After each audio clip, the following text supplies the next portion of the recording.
Hidden within the dry, brittle scrolls of the Dead Sea and etched into the oldest fragments of human memory is a question that has outlived empires.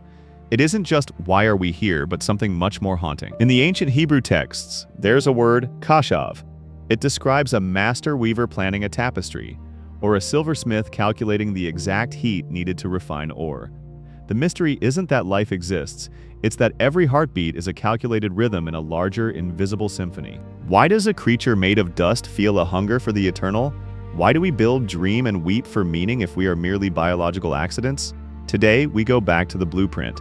We are peeling back the layers of time to uncover the biblical DNA of your purpose. To understand where we are going, we must see how we began.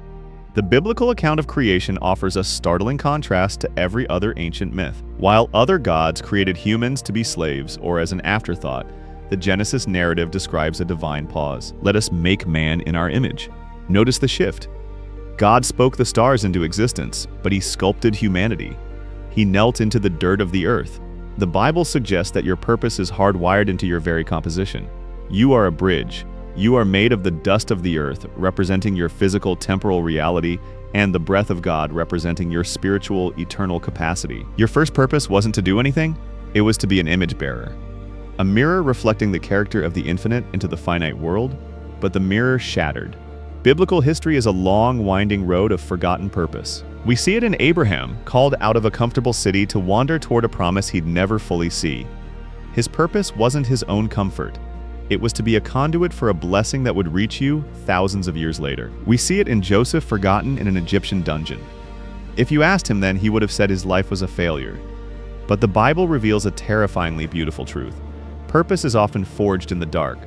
The why of Joseph's suffering wasn't revealed until he stood before a starving nation as their savior. The pattern is clear.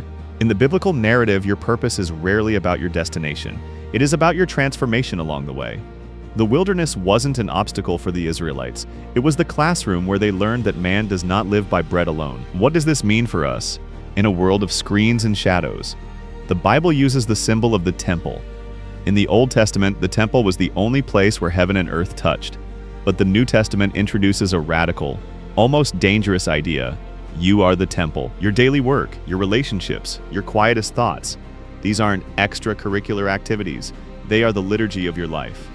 The Greek word Avodah carries a dual meaning. It means both work and worship. There is no secular, there is no sacred.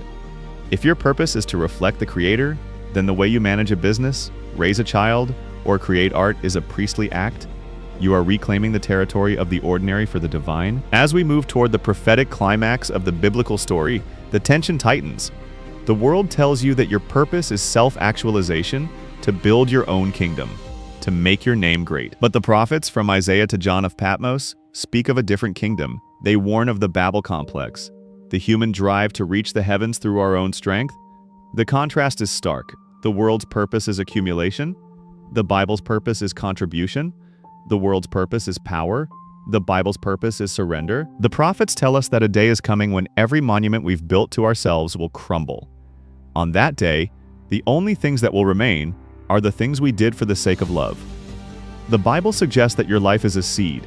It only finds its true purpose when it is willing to be buried, to break, and to grow into something that provides shade for others. This tension reaches its breaking point at the cross. Here is the ultimate contrast of purpose. Human power looks like a throne. Divine purpose looked like an execution in that moment. The King of Kings redefined what it means to be successful.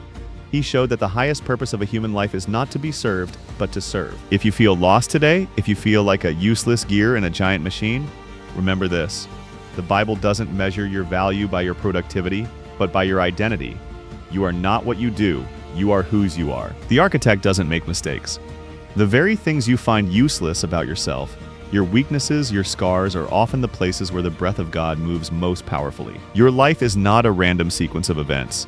It is a manuscript written by a hand that moves the stars, yet knows the number of hairs on your head. The biblical purpose of life is not a mystery to be solved.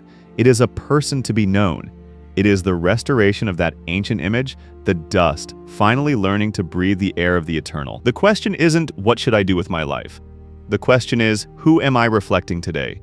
Walk in that light. The tapestry is still being woven.